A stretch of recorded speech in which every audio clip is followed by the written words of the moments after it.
coming up now, who is Lydia Upjohn, who I think is going to get her slides up. So Lydia is a friend and a colleague of mine. She's an infectious disease specialist, HITH specialist, and antimicrobial stewardship specialist at Monash Health in Victoria.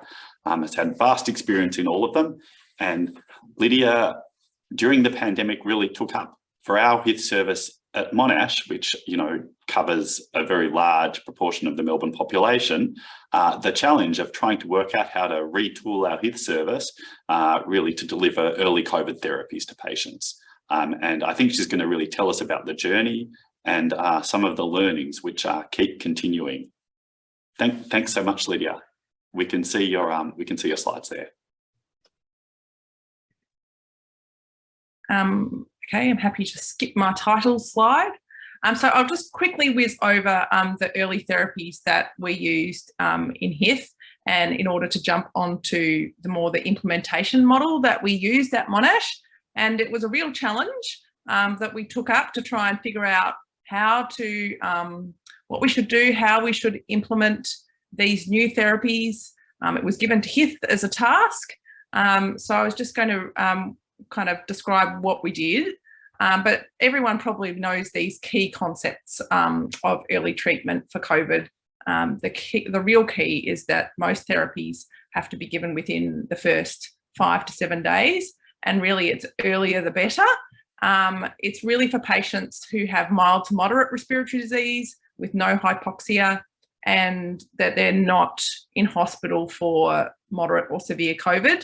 And the idea with these therapies is it targets viral replication and viral entry into cells and prevents hospitalisation and death. Okay, so next slide, please. So this is just a general concept that I'm sure we're all familiar with now about viral replication, symptoms, and the progression to severe illness in COVID.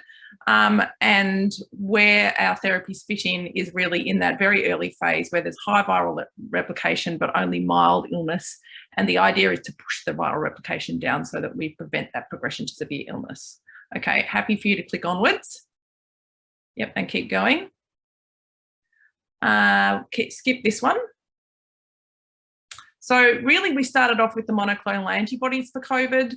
This is really a new concept for respiratory viruses. And so we didn't really have a model for how we should implement them in some kind of public health at volume. So the idea was that with them is that they block respiratory virus entry into cells, they target free virus, and they block cell-to-cell spread of virus. And that's just a little graphic of all the different antibodies, monoclonals that we had at the start of COVID. Of course, that situation has since changed. Next slide. So we had sotrovimab and Ronapreve at the start. The study that we're mostly familiar with, I hope, is that the NEGEM study that showed that it prevented hospitalisation by about 85%, but the number needed to treat was 17. So happy to click on. So the real advantages of sotrovimab and the monoclonals were that it was a single dose therapy. Keep going. The side effects, we were kind of exploring them at the start. We found in practice that they were not infrequent, but they're very tolerable, and the risk of anaphylaxis was very low, and we never actually saw a case. Next slide. And the advantage of monoclonals were that they were very easily scalable. So once we started with and got familiar with how to use them, we could quickly scale up, and that was really good. And they had an advantage in the immunocompromised host. Okay, click on. So that's just a little graphic about the mechanism of action. What we needed to consider with OPAT, in particularly with these, was the fact that they were intravenous, which provided a challenge for us. They required an observation time of an hour. Next, click on, please. Then we had the emergence of resistant variants, which was quickly kind of rendered these agents to have a relatively short half-life. And we did find that they were very resource intensive. So we were well resourced to set up a service quickly and at scale. but it does require a lot of kind of medical, nursing, pharmacy time to set something up like this. Okay. So the emergence of resistance happened fairly quickly, really, in the big scheme of things. We know that the Delta variant was there were multiple monoclonals that we could use for it, but really it was Omicron and the emergence of the BA2 variant that saw the emergence of concerns about decreased effectiveness, particularly with sotrovimab, but also with Ronapreve, which again had a relatively short half-life. So BA1 and BA2 were highly resistant to most of the monoclonals. Next slide. And you can really see that there's only one monoclonal now that's not available in Australia called bebtelovimab that retains activity against the Omicron BA1, BA2 strains. So we really don't have anything available at the moment for early treatment in this space. So they were good whilst they lasted. So really what we've got now in terms of early therapies is Remdesivir, which is given IV over 3 days. So it too had a relatively good risk reduction for hospitalisation and death. Click on, please.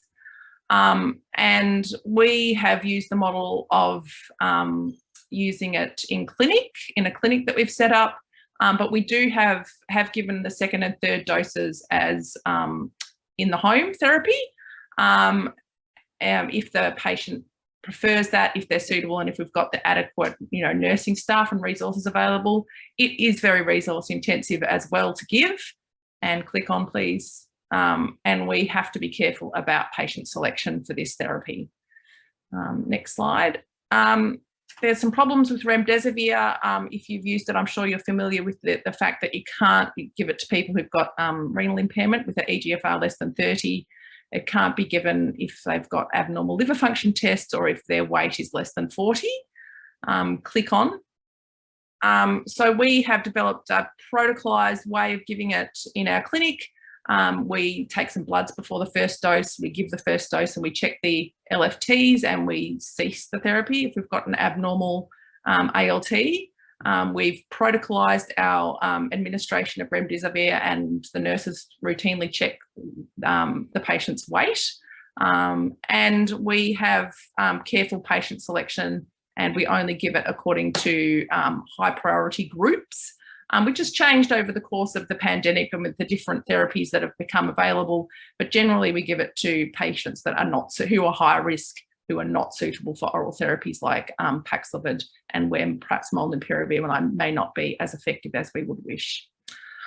So next slide. So here's what I really wanted to talk about, which was how we implemented these HITH COVID therapies in hospital and home. And the first challenge we had at the start was how do we find patients, how do we select patients, and how do we consent them? And so what we started with was a model where we looked at trying to use COVID monitor. And I'm aware that different states around Australia have all used different systems, but we had a COVID monitor system where we pulled out the patients on that pathway who were medium pathway, who had high risk comorbidities. Next click, please.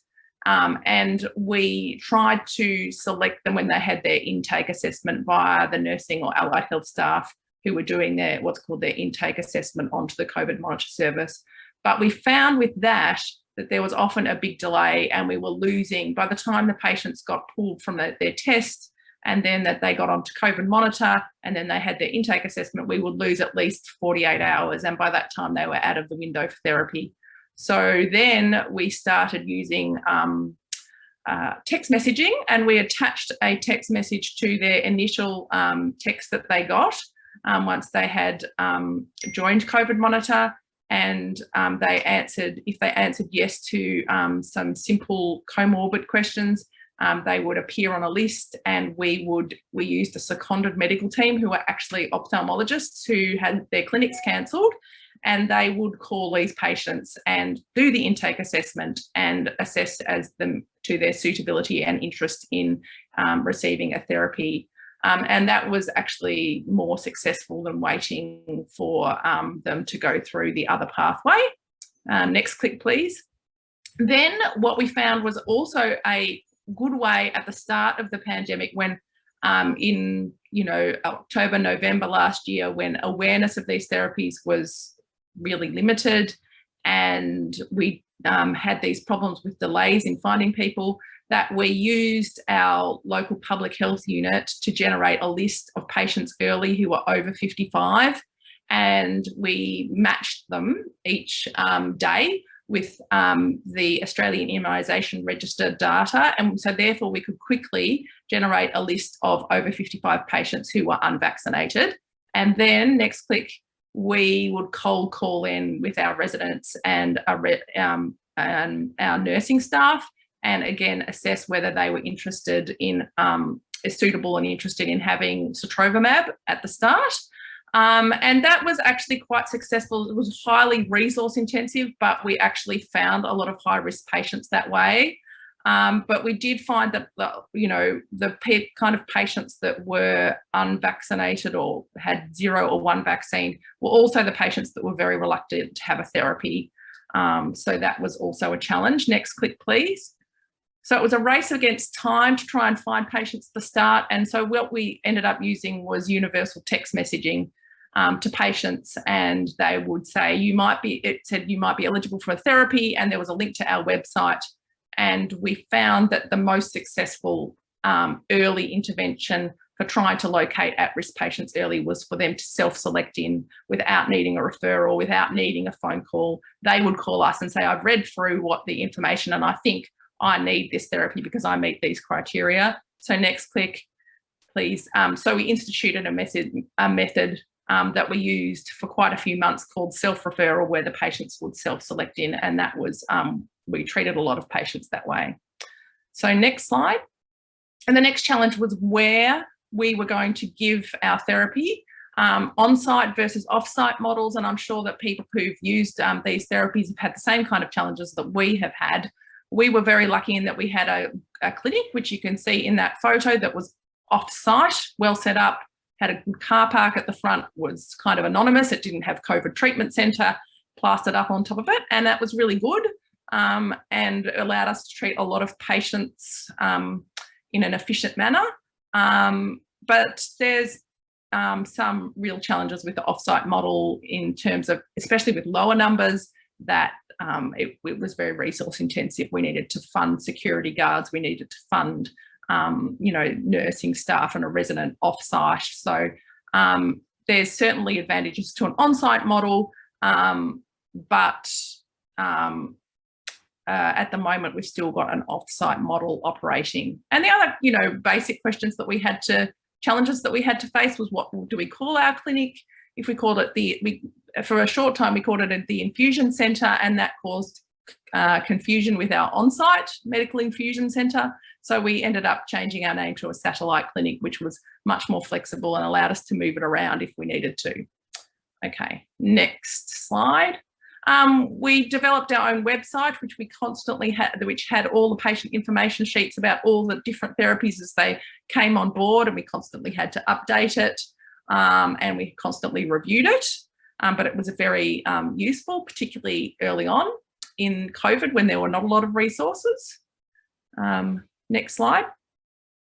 And I just wanted to quickly talk about the kind of models that we used to find patients. So we had a method of GP referrals coming in, the search strategies, which I've kind of described, the self-referral system in, and then what we really found was useful was to have a clinic coordinator offsite. So we had nurses on the phone who were very familiar with all the therapies and could do kind of a screen to make sure that the patients were within that window, that they understood what the therapy was. They talked to them all about what would happen, gave them instructions about the clinic visit, so that once they came to the clinic, they were all prepared and it happened very efficiently.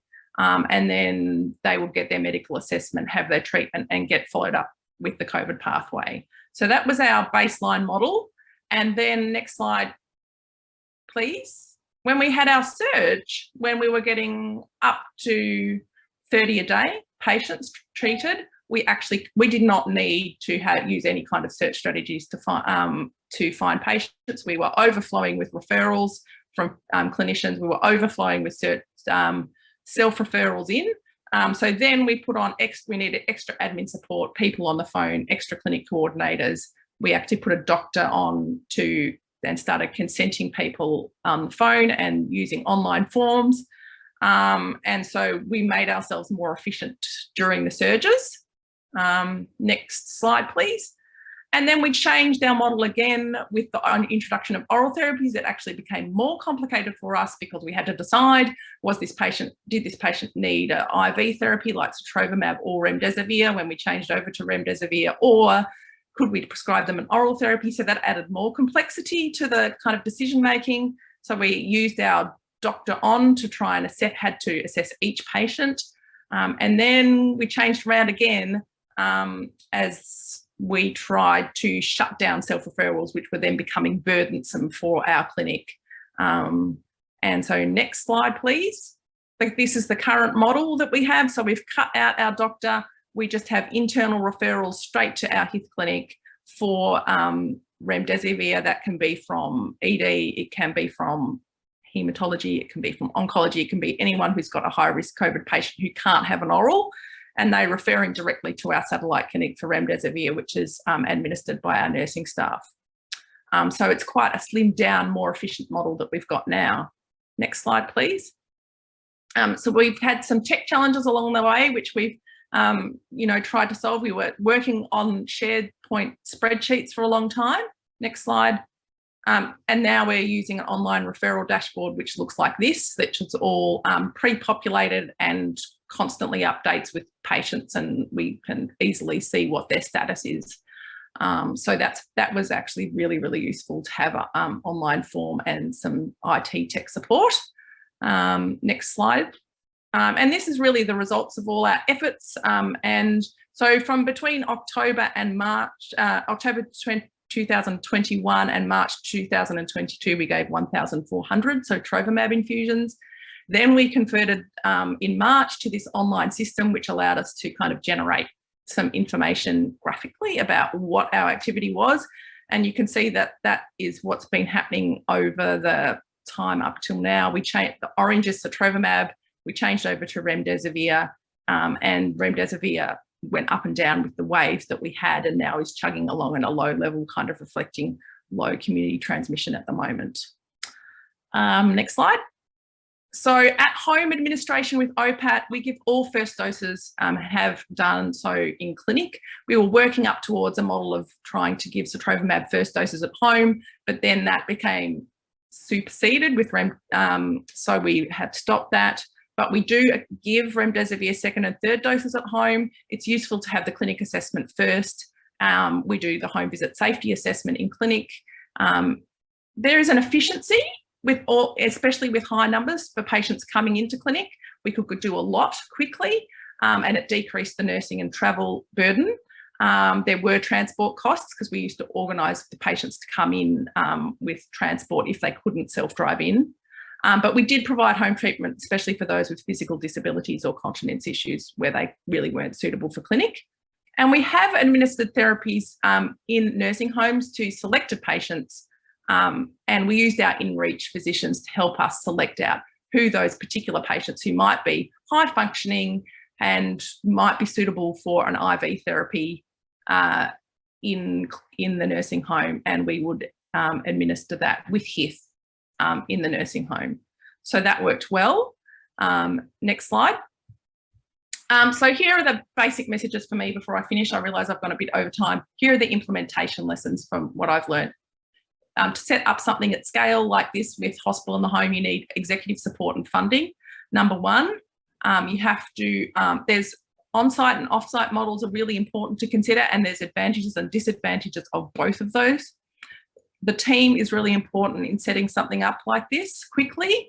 It needs to be a very flexible team because everything was changing all the time with COVID. Our criteria were changing, our problems were changing all the time. So we needed to, we had regular meetings, and we really worked together to try and make it work. The clinic coordinators with the nurses on the phone doing a lot of the work beforehand were really important, especially when there's a new therapy and when we had to do it at scale. So my major lesson is if something like this happens again, we need nurses on the phone who can help. And phone consenting was very important because it made it much more efficient. Multiple inputs for referral into our service were explored over time and used, and you have to kind of keep being flexible and trying different ways that might work. And the technical solutions were really important. So using an MS online form for referrals and a dashboard was really good. And self-referrals was something that was new for us. It felt a little bit uncomfortable at the start, but it did, in the pandemic setting, decrease barriers if time was critical and public awareness was low. So it's something that we couldn't use now, but it was important then. So that was an interesting outcome of what we did. Okay.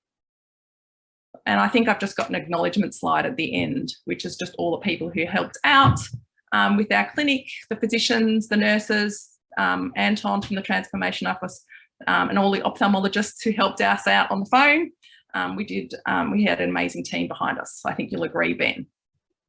Yeah, thanks, Lydia. That was amazing. You kind of certainly summed up what was a very exhausting lived experience in a few short minutes. Really interesting. So that's the completion of our 3 scheduled presentations, and I think we've now got some time for some questions and answers.